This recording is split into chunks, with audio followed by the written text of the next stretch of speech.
Hello students, इस video के अंदर हम प्रॉपर्टीज़ ऑफ कंडक्टर यानी इसको कभी कभी आप इलेक्ट्रोस्टैटिक्स ऑफ कंडक्टर्स भी कहते हैं।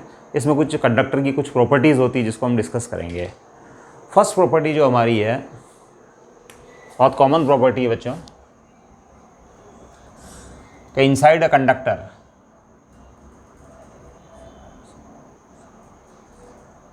inside a conductor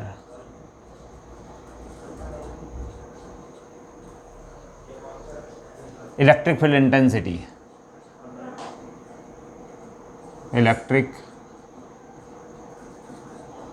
field intensity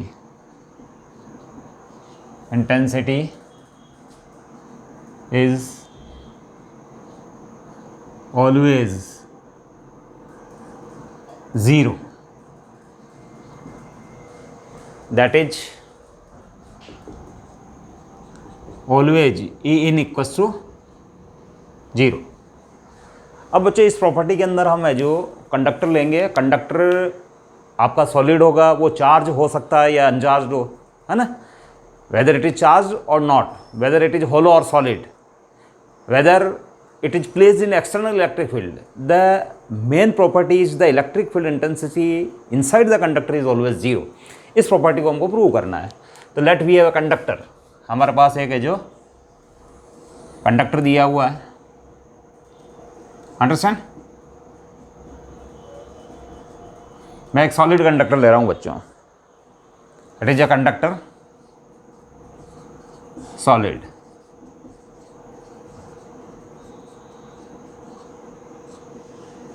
understand. अब बच्चों सॉलिड कंडक्टर के अंदर स्टैटिक सिचुएशन हम उस सिचुएशन को बोलते हैं when no current is flowing within और inside any part of the conductor. Understand. Static situation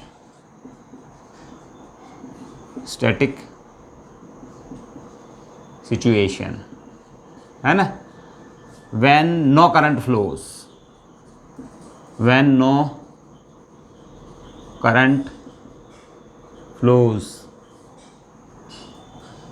through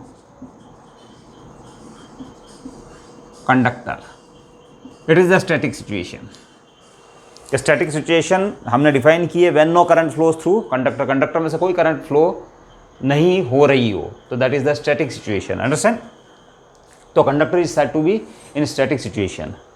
अब बच्चों ये कंडक्टर स्टैटिक सिचुएशन में ये चार्ज हो भी सकता है, नहीं भी हो सकता है। मैंने इसको चार्ज बताया नहीं है बच्चों। चार्ज अगर हो तो भी है जो मैं भी इसको नहीं बता सकता। क्यों नहीं बता सकता? क्योंकि ये जो मेरे को प्रूव करना है, अगली प्रॉपर्टी के अंदर हमको ये प्रूव करना है कि charge given to a conductor reside on its outer surface. आप कंडक्टर को जो चार्ज देते हैं वो आउटर सरफेस पे रहता है। तो मैं सिर्फ इसको लिख सकता हूँ क्योंकि मैं उस प्रॉपर्टी को मैंने प्रूव नहीं किया है कि किसी कंडक्टर को दिया हुआ चार्ज उसके आउटर सरफेस के ऊपर रहता है। तो फिर मैं इसको उस गिवन चार्ज को मैं यहाँ नहीं बना सकता। तो मैं यहाँ सिर्फ इतना लिख सकता हूँ कि गिवन है चार्ज कंडक्टर, गिवन है charge solid conductor, given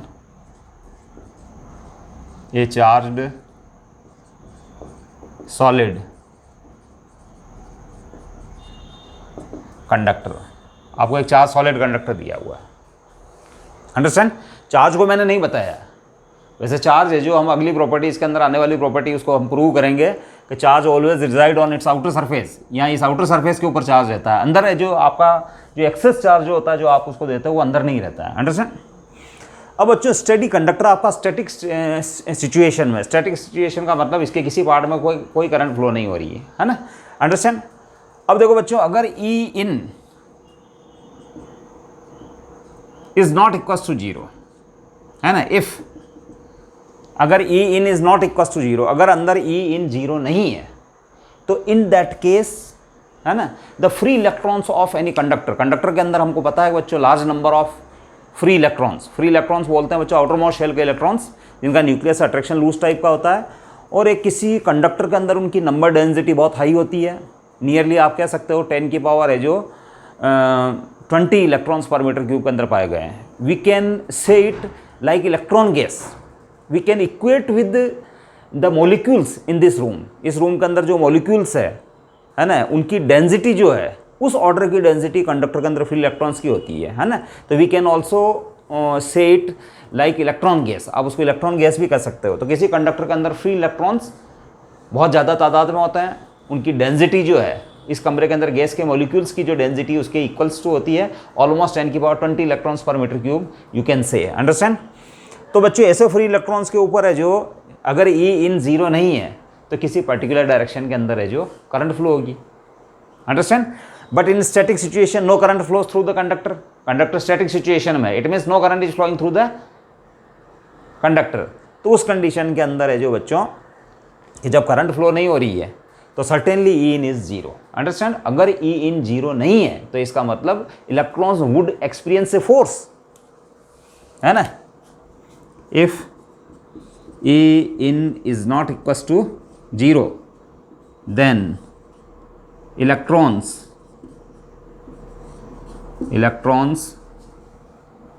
would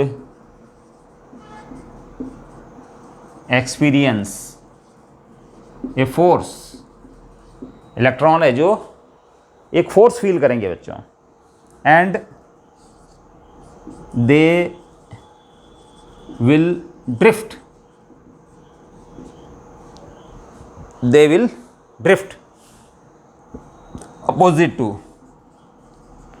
opposite to vector E in, किसी पर्टिकुलर पॉइंट के ऊपर ई इन जो है उसके अपोजिट डायरेक्शन में है जो वो मूव करेंगे, understand. Implies current will flow, है ना। बट पहले ही दिया हुआ बच्चों का कंडक्टर तो है जो आपका स्टैटिक सिचुएशन में कोई करंट उसमें से फ्लो नहीं हो रही है, अंडरस्टैंड। तो they will drift opposite in, current will flow, but no current, no such current flows through conductor implies E in equals to zero. इसका मतलब सर्टेनली है जो कंडक्टर के अंदर ई इन क्या है, जीरो बच्चों। तो बच्चों मैं एक बार शॉर्ट के अंदर और रिवीजन कर देता हूँ। तो अगर है जो बच्चों गिवन कंडक्टर चाहे वो सॉलिड हो चाहे होलो हो, अंडरस्टैंड, चाहे वो एक्सटर्नल इलेक्ट्रिक फील्ड में पड़ा हुआ हो या फिर वो चार्ज हो या वो अनचार्ज हो, electric field intensity inside a given conductor must be always zero, because if it is not so then in case of solid conductor the electrons would feel or experience a force in opposite to electrical intensity inside any point, understand. It means we will get a current, but in static situation we do not get any such current, implies E in is always zero. अब बच्चों है जो हमको पता है conductor के अंदर है जो रूम टेम्परेचर के कारण वो फ्री इलेक्ट्रॉन्स है जो मूवमेंट में होते हैं, तो आप कह सकते हो कि they move in such a manner that at any interior point the electric field intensity due to all distributed electrons which are in motion is always zero, understand. So it is the first property, it is the defining property of the conductor, whether का आप इसको conductor की defining property कह सकते हो कि at any interior point the electric field intensity is always zero, understand. Property number 2,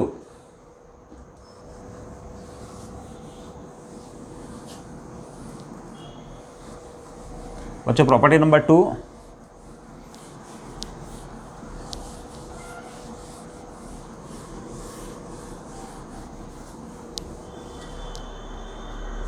the electric field intensity, property 2, the electric field intensity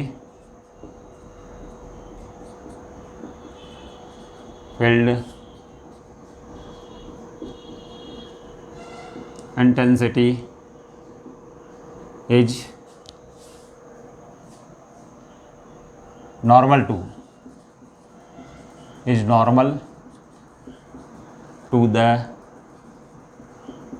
given charged conductor, charged conductor, आपका conductor charge है और उस conductor के कारण है जो उसकी surface या उसके आसपास सराउंडिंग रीजन के अंदर फील्ड इंटेंसिटी ऑलवेज सरफेस के परपेंडिकुलर डायरेक्शन में होती है, ये आपको प्रूव करना है। अंडरस्टैंड? तो देखिए हम इसको प्रूव करते हैं। Let we have a conductor, charge conductor, हमारे पास है जो एक चार्ज कंडक्टर है।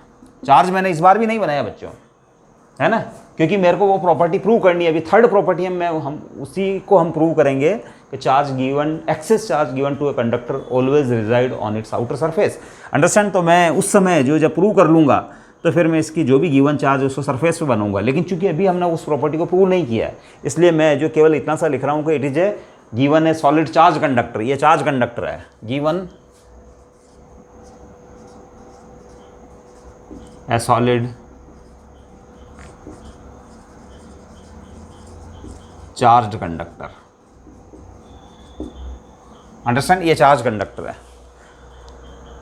अब बच्चों अगर है जो फील्ड इंटेंसिटी नॉर्मल लाइन ही है, फील्ड इंटेंसिटी मतलब फील्ड लाइन, फॉर एग्जांपल ये फील्ड लाइन, अंडरस्टैंड? अगर ये फील्ड लाइन है जो इसके साथ एक्यूट एंगल बनाती है, ये चार्ज है बच्चों, हमको पता है जो अगर कंडक्टर पॉजिटिवली चार्ज है तो उससे फील्ड लाइन्स है जो इमर्ज होगी। अंडरस्टैंड?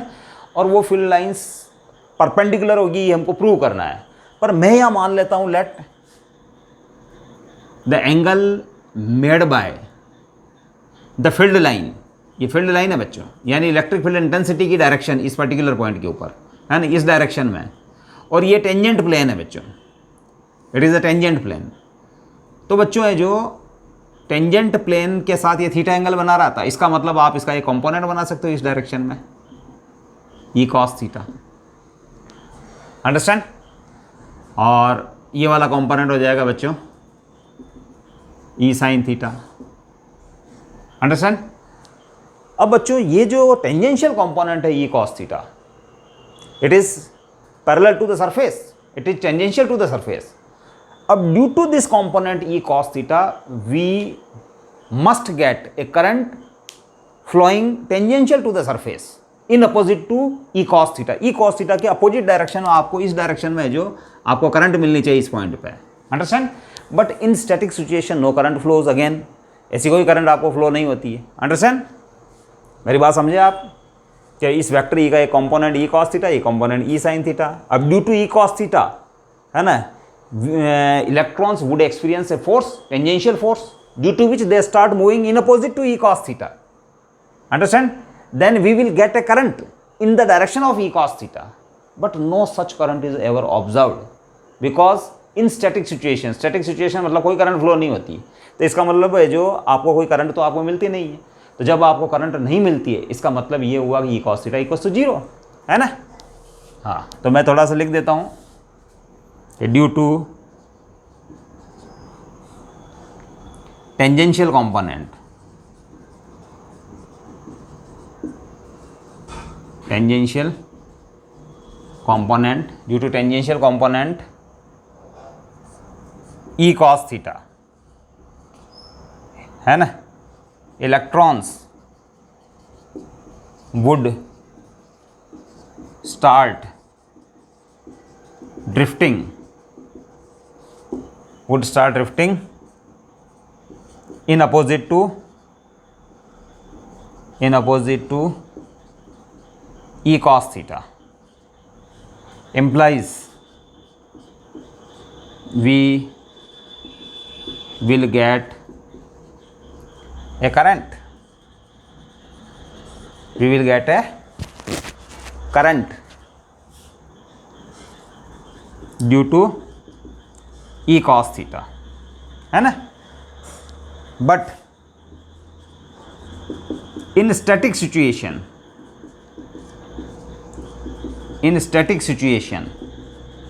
अब बच्चों स्टैटिक सिचुएशन का मीनिंग ये भी है बच्चों कि जब आप इसको चार्ज कर रहे होंगे तो उस समय जब चार्जिंग का जो प्रोसेस चल रहा होता है बच्चों, तो उस समय जो बच्चों वो जो फ्री इलेक्ट्रॉन्स होते हैं उनके ऊपर फोर्स लगता है and they will start moving.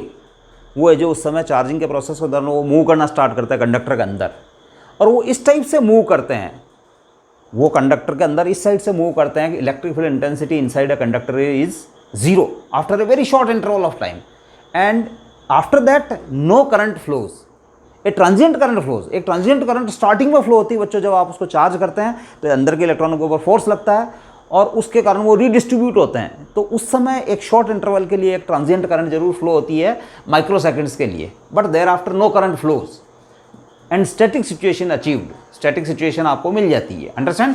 तो एक ट्रांजिएंट करंट चार्जिंग प्रोसेस के दौरान जरूर फ्लो होती है उस समय, और फिर E इन इक्वल टू 0 हो जाता है, इसके बाद thereafter no current flows, है ना। तो बच्चों static situation, but in static situation no current flows, no current flows, है ना। अगर कोई करंट फ्लो नहीं होती है तो इम्प्लाइज, इसका मीनिंग ये है बच्चों कि implies E cos theta equals to 0, but ये इक्वेशन टाइप हो गया, but E is not equals to 0। लेकिन ये जो बच्चों चार्ज कंडक्टर के चारों ओर एक फील्ड तो होता है बच्चों, चार्ज कंडक्टर के चारों ओर सरफेस पे और सरफेस से के जस्ट क्लोज पॉइंट के ऊपर field intensity is always there, E is not equals to 0, understand.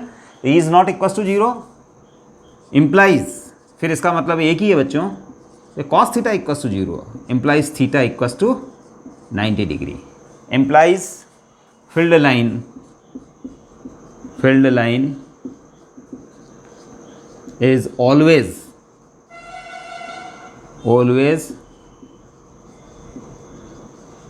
perpendicular to the conductor। Field line है जो कंडक्टर की जो सरफेस है जहाँ से वो इमर्ज हो रही है वहाँ से परपेंडिकुलरली इमर्ज होगी, और अगर वो नेगेटिवली चार्ज कंडक्टर है तो field line will fall over it at 90 degree, 90 degree पे के ऊपर ही वो गिरेगी और 90 डिग्री पर ही वो इमर्ज हो सकती है, understand. Now we are going to discuss property number 3।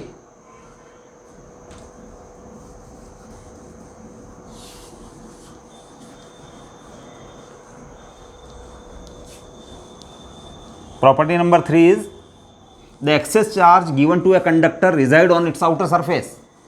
किसी कंडक्टर को है जो आप एक्सेस चार्ज प्रोवाइड करते हैं वो उसके आउटर सरफेस पे रहता है, आपको इस प्रॉपर्टी को प्रूव करना है, अंडरस्टैंड। जिसको मैं पहले मेंशन कर रहा था, मैं कंडक्टर बना रहा था लेकिन उसके ऊपर चार्ज नहीं बना रहा था। क्यों नहीं बना रहा था? क्योंकि अब हमको इस प्रॉपर्टी को अभी प्रूव करना है कि एक्सेस चार्ज यानी बाहर से जो आप चार्ज देते हो वो उसकी आउटर सरफेस पे रहेगा।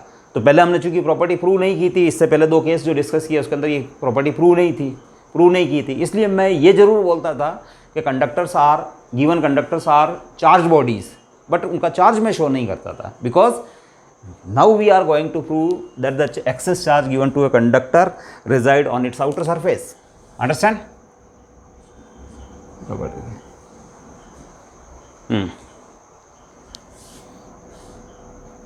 The excess charge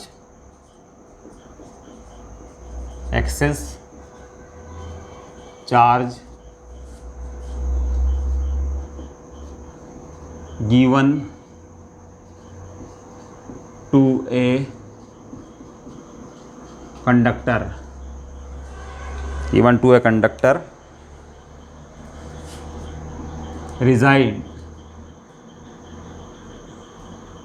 resides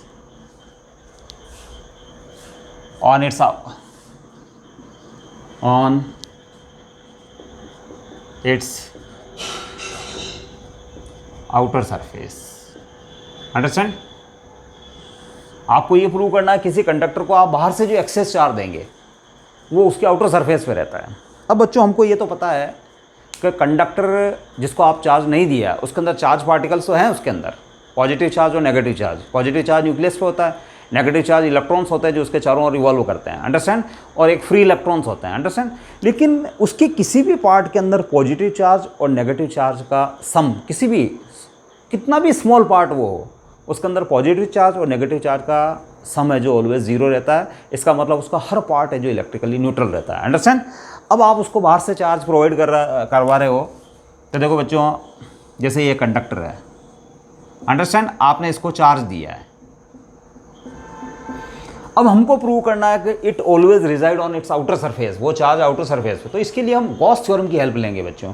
मैं एक स्मॉल एलिमेंट ले रहा हूँ बच्चों, लेट है ना, we have a small element, बहुत ही स्मॉल एलिमेंट है ये,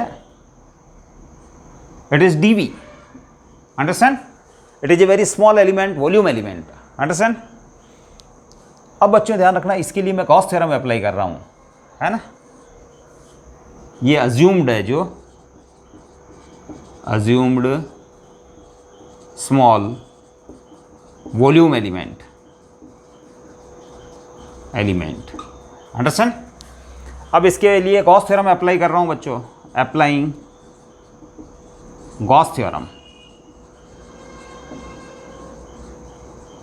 गॉस थ्योरम का मैथमेटिकल एक्सप्रेशन ये बच्चों, phi equals to integral E dot D S equals to Q in और एप्सिलॉन नॉट, अंडरस्टैंड। अब बच्चों क्यू इन यानी इसके सरफेस के ऊपर आपको है जो इलेक्ट्रिक फील्ड इंटेंसिटी का सरफेस इंटीग्रल करना है, तो सरफेस इंटीग्रल यानी फ्लक्स, है ना, वो Q in upon epsilon not के बराबर होता है, ये है आपकी गॉस थ्योरम है। तो अब आपको इसकी सरफेस के ऊपर है जो सरफेस इंटीग्रल करना है इलेक्ट्रिक फील्ड का सरफेस इंटीग्रल, अंडरस्टैंड। तो बच्चों हमको पता है कि जो electric field intensity inside a conductor is always zero, यानी आप इसकी किसी भी सरफेस के ऊपर इलेक्ट्रिक फील्ड इंटेंसिटी का इंटीग्रल लेंगे ई डॉट डी एस, तो बच्चों वो ऑलवेज जीरो रहेगा। क्यों रहेगा कि at any point in the interior of the given conductor, है ना, in any situation, weather it is charge और not, whether it is hollow और solid, weather it is placed in external electric field, the electric field intensity is always zero. It is a defining property which we have proved in our first example, understand। तो बच्चों since E in equals to zero implies बच्चों ये integral zero हो जाएगा, क्योंकि ये इन अंदर की ओर है जो आपने जो इनकी हर सरफेस, जैसे ऊपर वाली सरफेस, इधर वाली सरफेस, इधर वाली सरफेस, नीचे वाली सरफेस, लेफ्ट वाली, राइट वाली, हर सरफेस के ऊपर आपने ये इंटीग्रेशन है जो कैरी किया है, और उसके अंदर electric field intensity is always zero. E in equals to zero implies Q in equals to भी जीरो। इसका मतलब the given charge doesn't lie inside the given volume element, है ना, मतलब आपने जो भी चार्ज दिया है ना, वो इस वॉल्यूम एलिमेंट के अंदर तो कम से कम नहीं, अंडरस्टैंड। अब इस एलिमेंट को तो बच्चों हम चाहे जितना छोटा ले सकते हैं, it must be like a point type है, जितना एज स्मॉल एज पॉसिबल, जितना स्मॉल है जो आप इसको ले सकते हो उतना स्मॉल ले लेंगे, पॉइंट लाइक, और उसके लिए भी यही कंक्लूजन आएगा Q in equal to zero. इसका मतलब आपका गिवन चार्ज जो है इसके अंदर नहीं है। तब हमारे सामने नेचुरल एक क्वेश्चन आएगा कि then where does the given charge go, आपने जो चार्ज दिया है वो चार्ज कहाँ जाता है। तो ऑब्वियसली है जो आप चूंकि ऐसे एलिमेंट तो हर पॉइंट पर ले सकते हैं, वो पॉइंट लाइक बहुत स्मॉल एलिमेंट्स पॉइंट लाइक यहाँ यहाँ यहाँ यहाँ यहाँ यहाँ इसके पूरे वॉल्यूम के अंदर इस सरफेस और सरफेस के नीचे तक छोटे छोटे वॉल्यूम एलिमेंट कहीं भी ले सकते हो आप, और सबके लिए सेम चीज़ प्रूव कर सकते हो Q in equals to zero, यानी आपका गिवन चार्ज उन एलिमेंट्स के अंदर नहीं है। तो इसका मतलब आपका जो चार्ज आपने इस कंडक्टर को दिया है is reside on its outer surface, यानी यहाँ यहाँ यहाँ यहाँ ये रह सकता है, स्टे कर सकता है। तो it means now I am making the charge configuration, understand. अब आपका ये गिवन चार्ज है जो it resided on its outer surface, ये इस टाइप से आउटर सरफेस के ऊपर रहेगा, ये सरफेस जो मैं बना रहा हूँ, अंडरस्टैंड। जो आपका सिलेबस आगे पड़ेगा फिर मैं आपको ये भी बताऊंगा कि ये एसिमेट्रिक स्ट्रक्चर है ना, तो चार्ज का डिस्ट्रीब्यूशन यूनिफॉर्म टाइप का नहीं होगा। ये जो मैं चार्ज बना रहा हूँ है ना, उसका डिस्ट्रीब्यूशन यूनिफॉर्म टाइप का नहीं होगा। आगे चल के हम पढ़ेंगे action of sharp point. Charge density है जो उस प्लेस पे ज़्यादा होती है जो शार्प होते हैं, यानी उस पॉइंट का जो कर्वेचर जो है, जितना कर्वेचर स्मॉल होगा चार्ज डेंसिटी उतनी ज़्यादा होगी। तो चार्ज शार्प पॉइंट्स के ऊपर ज़्यादा स्टे करता है और फ्लैट पॉइंट्स के ऊपर है जो चार्ज कम रहता है, अंडरस्टैंड। मतलब charge sigma charge density is inversely proportional to radius of curvature R, understand. इस प्रॉपर्टी को हम है जो आगे प्रूव करेंगे, अभी मैं उस पॉइंट के ऊपर नहीं जा रहा हूँ। तो इसका मतलब बच्चों हम इसको प्रूव कर चुके हैं, इसमें गॉस थ्योरम की हेल्प ली है हमने, है ना। एक गिवन कंडक्टर लिया, उसको आपने चार्ज दिया और फिर आपने एक छोटा सा एलिमेंट अंदर लिया, स्मॉल एलिमेंट, और उसके ऊपर गॉस थ्योरम अप्लाई की। और चूँकि अंदर चूँकि E in is always zero inside the given conductor, किसी भी कंडक्टर के लिए ई इन ऑलवेज जीरो होती है, तो फिर क्यू एन भी जीरो आ गया। है ना। अब ऐसे एलिमेंट, ये तो एलिमेंट इतने छोटे हैं, पॉइंट लाइक के, तो ऐसे एलिमेंट तो आप हर प्लेस पे ले सकते हो इसके इंटीरियर के अंदर, और उसके सब के लिए आप जो सेम रिजल्ट प्रूव कर सकते हो कि क्यू इन इक्वल्स टू 0, है ना। फिर नेचुरली एक क्वेश्चन आपके सामने उठेगा कि where does the given charge go, आपका दिया हुआ चार्ज कहाँ जाता है, तो obviously it resided on its outer surface, आपका कंडक्टर है उसके ऊपर ऊपर ऊपर ऊपर ऊपर वो चार्ज रहेगा, understand. And that is the non uniform distribution of charge for a general conductor. अगर वो स्फीयर होता तो उसके ऊपर चार्ज का डिस्ट्रीब्यूशन है जो क्या हो जाता, यूनिफॉर्म टाइप का हो जाता, अंडरस्टैंड। तो it is the property number 3. Now we are going to discuss property number 4. It is regarding the electric potential, understand?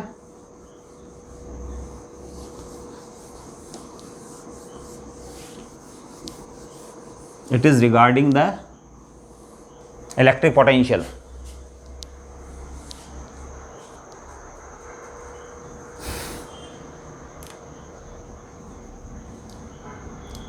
Four.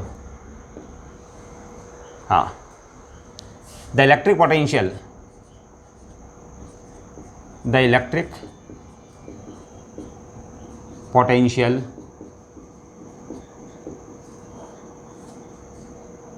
is same throughout the volume of conductor, throughout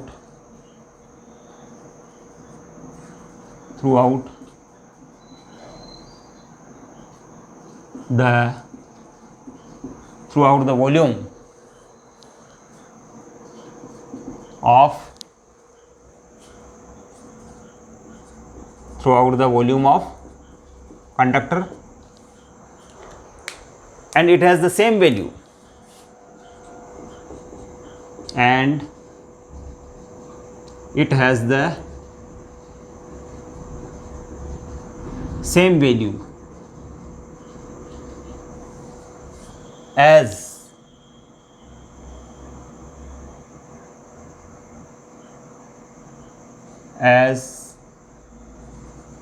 on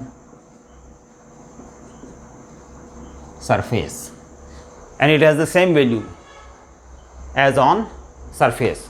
मतलब आपका जो भी conductor है ना, उसका potential है जो बच्चों हर पॉइंट के ऊपर है, जो उसके हर इंटीरियर पॉइंट के ऊपर सेम पोटेंशियल होगा।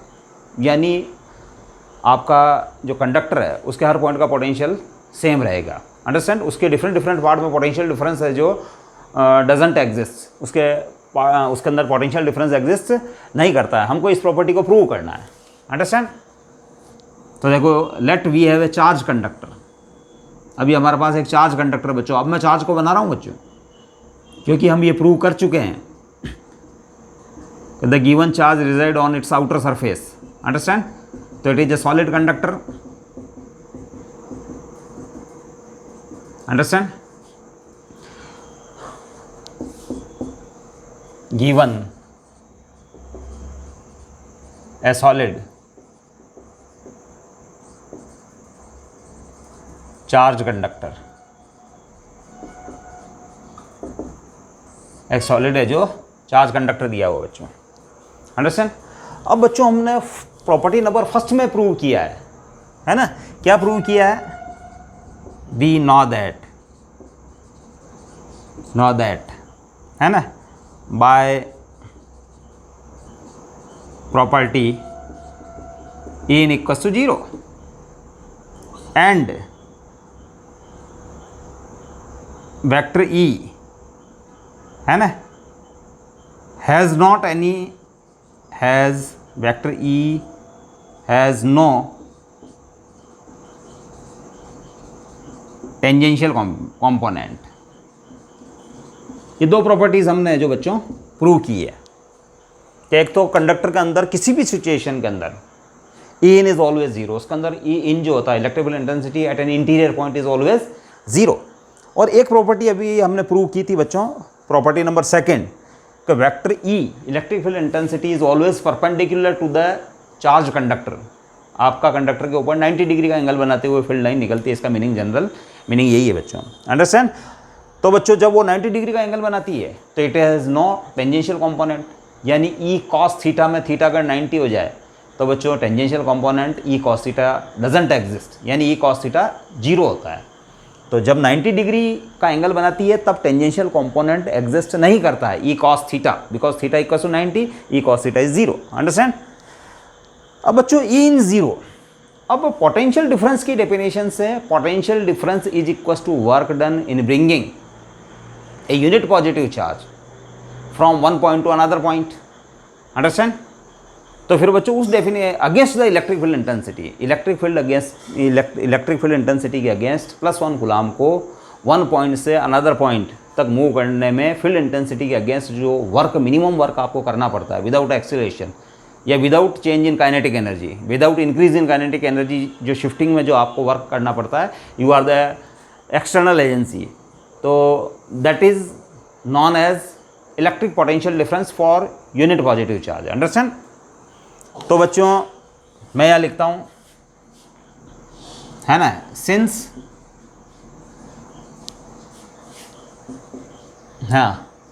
ए in equals to 0 implies no work has to be done against field intensity, against field intensity in moving the conductor between 2 points in the interior,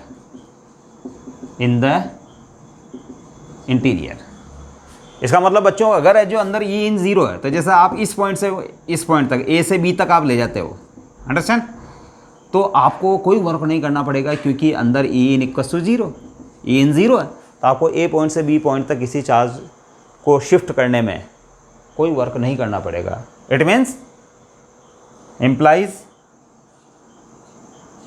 देखो बच्चों मैं इसको मैथमेटिकली एक्सप्लेन कर देता हूँ। डब्ल्यू एक्सटर्नल किसी charge Q not को, है ना, ए पॉइंट से बी पॉइंट तक के लिए शिफ्ट करना है आपको। अंडरस्टैंड। तो ये मैं पहले भी बता चुका हूँ, it is equal to V B minus V A against the field intensity. ये आपको वर्क करना पड़ता है ना। But W external equal to 0, ये वर्क तो बच्चों 0 है बच्चों। Implies V B minus V A equal to 0, implies V B equal to V A. इसका मतलब ए पॉइंट और बी पॉइंट का पोटेंशियल है जो बच्चों क्या है, 0 है। अंडरस्टैंड। बच्चों चार्ज बॉडी है, पोटेंशियल तो होगा इसका। कोई बॉडी अगर पॉजिटिवली चार्ज होती है तो उसका पोटेंशियल पॉजिटिव होता है। कंडक्टर अगर पॉजिटिवली चार्ज, उसका पोटेंशियल पॉजिटिव है। अगर वो नेगेटिवली चार्ज है उसका पोटेंशियल नेगेटिव होता है, ये हम पहले ही जानते हैं। अगर वो अनचार्ज है तो उसका पोटेंशियल 0 होता है। अंडरस्टैंड। अगर वो एक्सटर्नल इलेक्ट्रिक फील्ड के अंदर भी पड़ी हो तो भी उसका इलेक्ट्रिक पोटेंशियल होता है एक्सटर्नल इलेक्ट्रिक फील्ड के कारण। अंडरस्टैंड। तो बच्चों यहाँ है जो एक्सटर्नल इलेक्ट्रिक फील्ड में तो बॉडी नहीं पड़ी हुई है, लेकिन it is a charge body, positively charge body, that's why it has some potential, but potential is same at any 2 point in the interior of the conductor A and B. Understand. अब बच्चों देखो, हाँ, अब जो देखो आपने second property के अंदर E has no tangential component. Understand. तो इसका मतलब उसकी सरफेस के ऊपर भी है जो किसी चार्ज को मूव करवाने के लिए आपको वर्क नहीं करना पड़ेगा, because there is no tangential component also. Understand. हाँ, अगेन हाँ, अगेन देखो vector E has no tangential component, again since no tangential component, again since no tangential component, so no work is done, no work is done in moving +1 coulomb from point to another point on surface यानी surface के ऊपर भी है जो एक point से दूसरे point तक है जो आपको मूव करवाने के लिए, जैसे यहाँ से यहाँ तक मूव करवाने के लिए कोई वर्क नहीं करना पड़ेगा। क्यों? क्योंकि इस डायरेक्शन में कोई कंपोनेंट नहीं है। E cos theta equal to 0, E cos theta equal to 0, इसका मतलब है जो इस डायरेक्शन में कोई कंपोनेंट नहीं है, इसका मतलब कंपोनेंट नहीं है, तो फिर फील्ड इंटेंसिटी इस कंपोनेंट के अगेंस्ट आपको वर्क भी नहीं करना है ना, इस पॉइंट से इस पॉइंट तक या इस पॉइंट से इस पॉइंट तक ले जाने में। इसका मतलब इन दोनों पॉइंट्स का पोटेंशियल भी सेम है। अब बच्चों स्टैटिक सिचुएशन भी है, अंडरस्टैंड, यानी इसके किसी पार्ट में कोई करंट फ्लो नहीं हो रही है और सरफेस के दो पॉइंट्स के बीच में भी पोटेंशियल डिफरेंस सेम आ गया है ना। On surface for no work is done in moving plus from one point to another point on surface, है ना। तो सरफेस के ऊपर भी दोनों पॉइंट्स के ऊपर है जो कोई वर्क नहीं करना पड़ेगा। इसका मतलब इस पॉइंट का पोटेंशियल और इस पॉइंट का पोटेंशियल ये भी सेम है, जैसे it is let it is C point, it is D point, तो V C equals to V D, understand, implies V C equals to V D. C point का potential और D point का potential भी same, A point और B point का potential भी same, और फिर बच्चों ए और सी का भी पोटेंशियल सेम होगा क्योंकि ये जो करंट किसी भी पार्ट में फ्लो नहीं हो रही है, understand.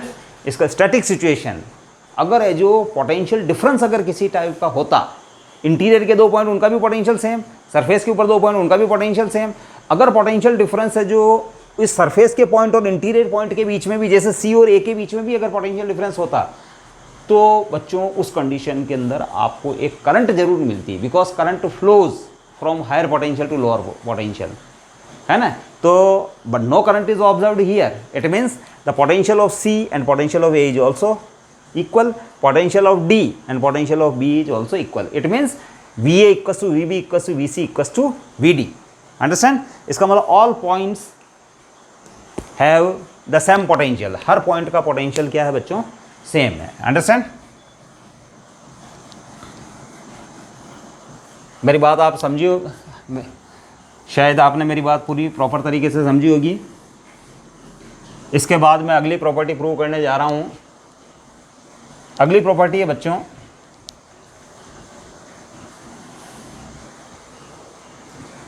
The surface electric field intensity close to a charge conductor is given by sigma by epsilon naught. It is the property number 5th. The electric field intensity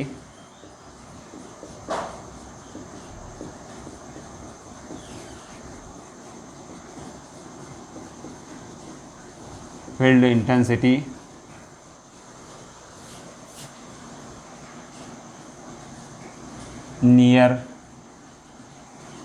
to a charge conductor, near to a charge conductor is given by vector E equals to sigma by epsilon naught and n cap. N cap is the unit vector, in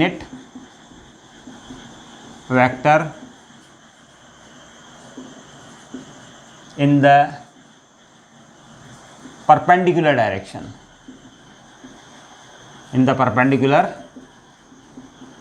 direction, at that point.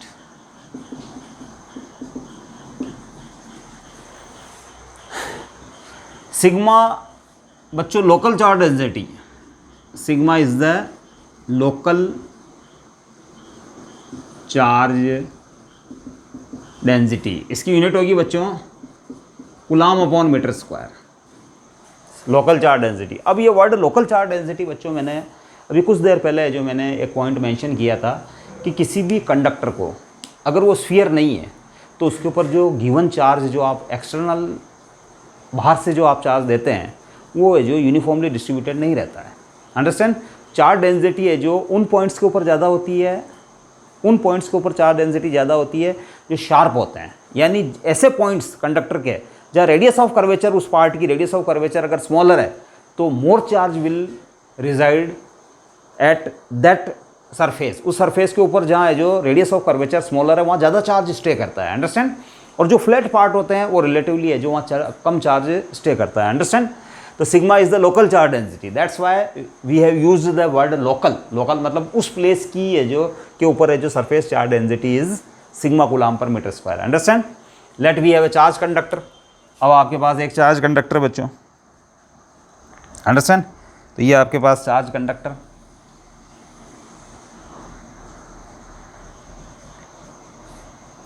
अब देखो बच्चों ये charge conductor, अब इसके हर part के अंदर जो charge same नहीं है बच्चों। जैसे जो मैं भी यहाँ शो कर रहा हूँ, जैसे इस जगह कर्वेचर आ रहा है, कर्वेचर आ रहा है, इसका मतलब चार्जेस आर क्लोज। अंडरस्टैंड? इसके बाद वापस फ्लैट पार्ट आ गया तो charge density will be smaller. Understand? अभी वापस फ्लैट पार्ट आ गया, इसका मतलब चार्जेस है जो दूर दूर होंगे यहाँ।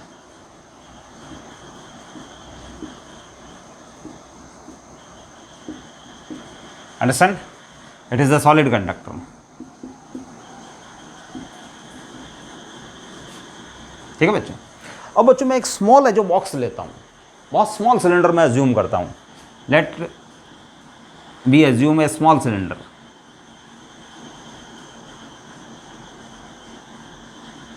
Very small cylinder, pill box भी कह सकते हो आप इसको। एनसीईआरटी के according it is like a pill box, very small cylinder. Understand? और उसका ये वाला एरिया है जो बच्चों ds मीटर स्क्वायर है। अंडरस्टैंड? अब हमको पता है इस प्लेस की जो सरफेस चार्ज डेंसिटी है बच्चों, यहाँ से यहाँ तक की प्लेस की, मतलब है जो ये वाला पार्ट है जो उसका सर्कुलर है, तो इस सरफेस का ये वाला सर्कुलर पार्ट इस सिलेंडर के अंदर आ रहा है। अंडरस्टैंड? और let it is ds meter square, ये ds मीटर स्क्वायर है। और यहाँ से जो फील्ड लाइन इमर्ज होगी वो इस डायरेक्शन में इमर्ज होगी, because field lines are always perpendicular to the surface of the conductor. और ये वाला एंगल है जो बच्चों 90 डिग्री का रहेगा। अंडरस्टैंड? 90 डिग्री का। अब बच्चों ये स्मॉल सिलेंडर है, इसको गॉसियन सरफेस अज्यूम कर लेते हैं अपन। ये आपका अज्यूम्ड गॉसियन सरफेस है बच्चों, गॉसियन सरफेस। अंडरस्टैंड? ए स्मॉल सिलेंडर, ये एक स्मॉल सिलेंडर बच्चों, that it is the Gaussian surface. अब बच्चों इसके लिए गॉस थ्योरम अप्लाई करते हैं हम, ठीक है ना। और इस प्लेस की लोकल चार्ज डेंसिटी जो है लेट सिग्मा है, किसी अदर प्लेस पे लेट, जैसे इस जगह में सिलेंडर लेता हूँ, यहाँ हो सकता है सिग्मा डैश हो। अंडरस्टैंड? क्योंकि कर्वेचर इज डिफरेंट हियर, ये पार्ट ज़्यादा मुड़ा हुआ है। तो मैंने कहा था कि जो केवल एक ही केस के अंदर है जो चार्ज डेंसिटी सेम होती है वो स्फीयर वाले केस में, otherwise charge densities will be in general different. Understand?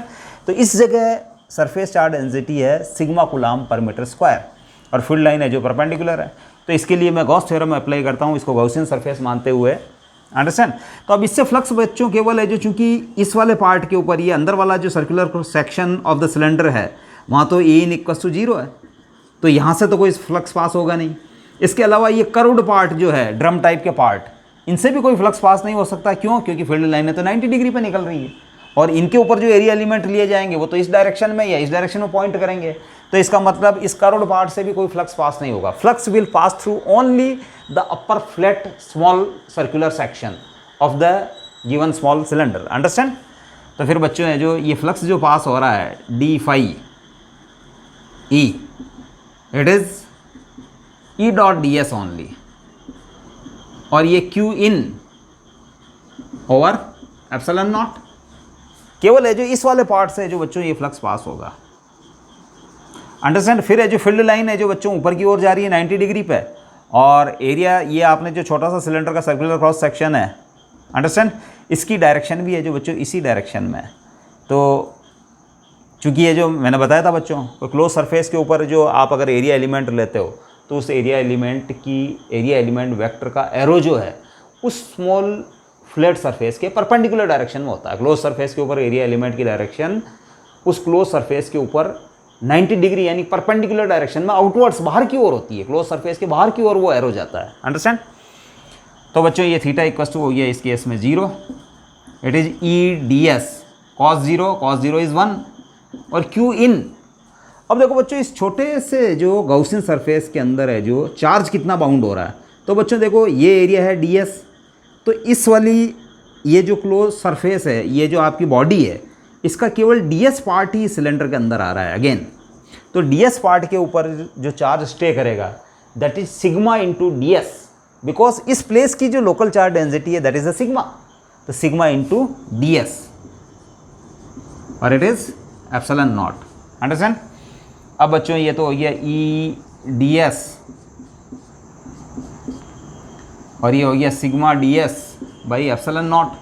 अब डी एस से डी एस कैंसिल, तो ई इक्वस टू हो गया बच्चों sigma by epsilon nought, vector E equals to sigma by epsilon nought और N K. Understand? तो it is the electric field intensity that is sigma by epsilon nought near the charge conductor, और at the surface of the charge conductor भी कह सकते हो, where sigma is the local charge density at that point. Understand? अब बच्चों property number 5th that is the electrostatic shielding. What do you mean by the electrostatic shielding? Understand?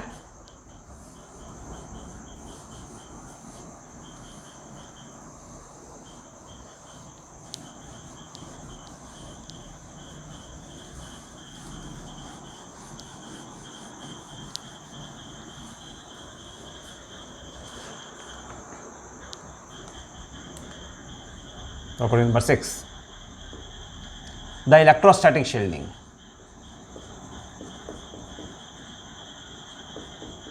The electrostatic shielding. The electrostatic shielding. Now what do you mean by the electrostatic shielding? इसको हम जो थोड़ा सा detail से discuss करते हैं बच्चों। Let we have a conductor, हमारे पास एक कंडक्टर है बच्चों और उसके अंदर एक केविटी है बच्चों। जैसे ये कंडक्टर है और इसके अंदर है जो ये केविटी है। Understand? It is a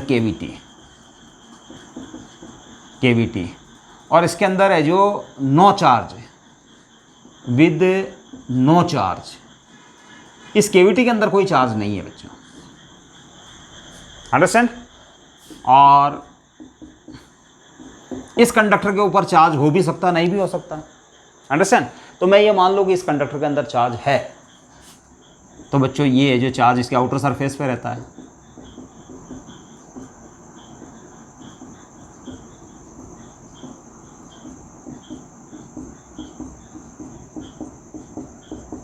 understand? It is the case 1। अब बच्चों चूंकि इसके अंदर चार्ज नहीं है, अंडरस्टैंड, इस केविटी के अंदर कोई चार्ज नहीं है, तो हम प्रूव कर सकते हैं गॉस थ्योरम की हेल्प से। देखो बच्चों, मैं क्या करता हूं बच्चों कि यहाँ है जो एक गॉसियन सरफेस बना लेता हूं बच्चों, बिल्कुल इसको कोइंसाइड करती हुई, इस केविटी की बाउंड्रीज को कोइंसाइड करती हुई मैं गॉसियन सरफेस अज्यूम कर लेता हूं बच्चों। लेट ये it is the Gaussian surface which is coinciding the boundaries of the given cavity. ये अंदर एक वॉल्यूम वाला पार्ट अंदर खोखला पार्ट है बच्चों, it is the cavity. Understand? अब बच्चों आपने इसको गॉसियन सरफेस अज्यूम कर लिया। अब देखो बच्चों, इसके लिए आप प्रूव कर सकते हो, गॉस थ्योरम अगर अप्लाई करोगे आप, तो it is E dot D S equals to Q in by epsilon not. Understand? अब बच्चों ये जो Q in by epsilon not, since Q in equals to 0, इस गॉसियन सरफेस के अंदर हमको कोई चार्ज नजर नहीं आ रहा बच्चों, तो Q in equals to 0 implies integral E dot D S equals to 0। अब बच्चों इसका मीनिंग तो ये निकल रहा है कि इंप्लाइज ई इक्वल्स टू 0। इसका मतलब केविटी के अंदर है जो ई इन इक्वल्स टू 0। इसी टाइप से बच्चों हमको ये भी पता है कंडक्टर के अंदर है जो यहाँ कहाँ, इस इंटीरियर पॉइंट के ऊपर, केविटी के अंदर तो इलेक्ट्रिक फील्ड इंटेंसिटी 0 है और इस यहाँ भी इलेक्ट्रिक फील्ड इंटेंसिटी 0 है। तो कुल मिला के कंक्लूजन ये निकल रहा है कि electric field intensity inside the cavity where cavity charge free is always 0। अब बच्चों इस प्रॉपर्टी को आप एक्सप्लॉइट कर सकते हो to save the delicate instrument from being damaged from the strong electric fields if existing in any region. अगर किसी रीजन के अंदर स्ट्रॉन्ग इलेक्ट्रिक फील्ड एग्जिस्ट कर रहा हो, तो बच्चों चूंकि आपको ये पता चल चुका है कि किसी कंडक्टर के अंदर है ना इलेक्ट्रिक फील्ड इंटेंसिटी केविटी के अंदर ऑलवेज 0, तो you can put that instrument inside that cavity and since it is shielded from the electric field intensity, external electric field, से ये शील्डेड, तो आपका इंस्ट्रूमेंट है जो उस समय सेव्ड रहेगा। Understand, it is the electrostatic shielding, but it is the case 1, है ना। अंडरस्टैंड। अब आप बच्चों एक ऐसा केस भी ले सकते हो, केस 2,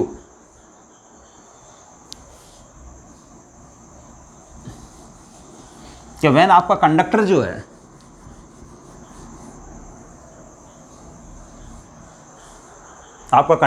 है वो एक्सटर्नल इलेक्ट्रिक फील्ड में हो।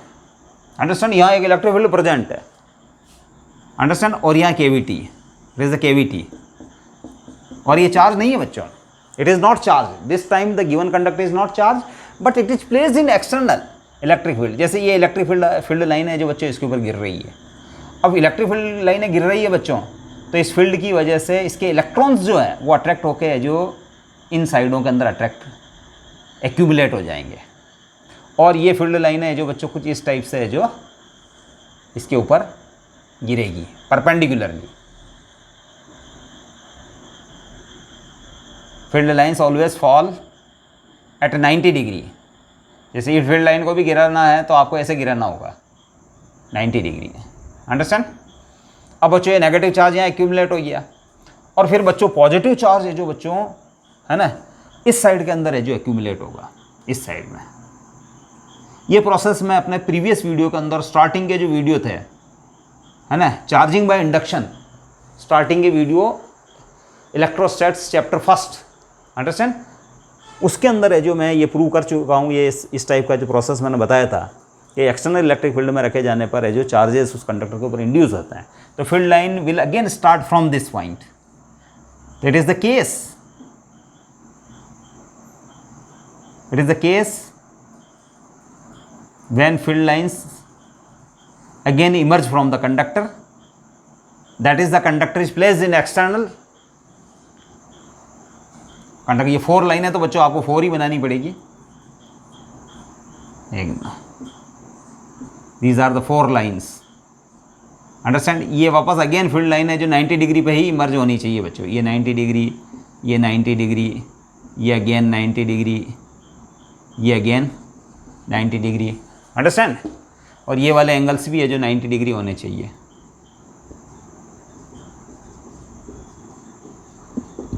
अब बच्चों अंदर इन अगेन 0, और यहाँ भी बच्चों है जो केविटी फ्री जोन है ये, और यहाँ चूंकि कोई चार्ज नहीं है तो ई अगेन है जो यहाँ पे भी 0 ई, केविटी के अंदर भी है जो ई 0। तो इसका मतलब आपका कंडक्टर चाहे वो होलो हो, चाहे वो सॉलिड हो, चाहे वो चार्ज हो, चाहे वो अनचार्ज हो, या फिर वो एक्सटर्नल इलेक्ट्रिक फील्ड में पड़ा हुआ हो, और अगर उसके अंदर केविटी हो या केविटी नहीं हो, लेकिन केविटी है जो हमारे लिए जो उसकी इंपॉर्टेंस है, इस जगह सिग्निफिकेंस है, क्योंकि ये जो इलेक्ट्रोस्टैटिक शील्डिंग मतलब किसी इंस्ट्रूमेंट को आपको बचाना, सेव करना स्ट्रॉन्ग इलेक्ट्रिक फील्ड से, तो आप केविटी भी रख लें।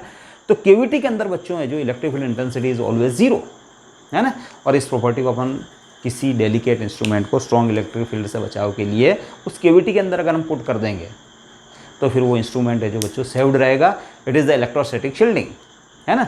और जनरल लाइफ में भी हमारे पास एक बहुत फेमस एग्जांपल है बच्चों, ड्यूरिंग द थंडरिंग फिनोमिना। अभी बारिश के दिन चल रहे हैं तो बादल बहुत गरज रहे हैं, थंडरिंग फिनोमिना हो रही है, बिजलियाँ गिरने की बहुत है जो सूचनाएं हमको इन्फॉर्मेशंस मिल रही है वेरियस पार्ट्स के अंदर।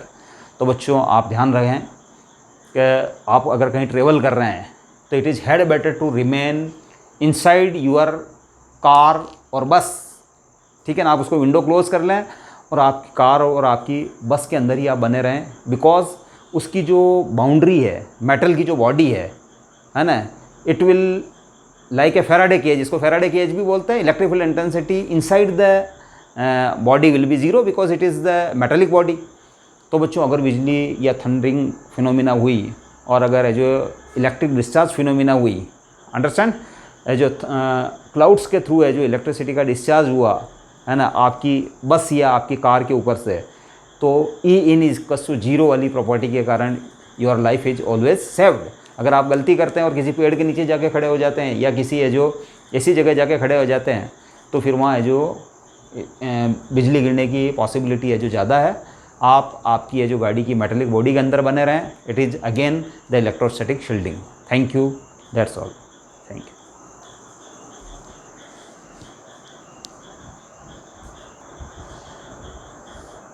मिक्को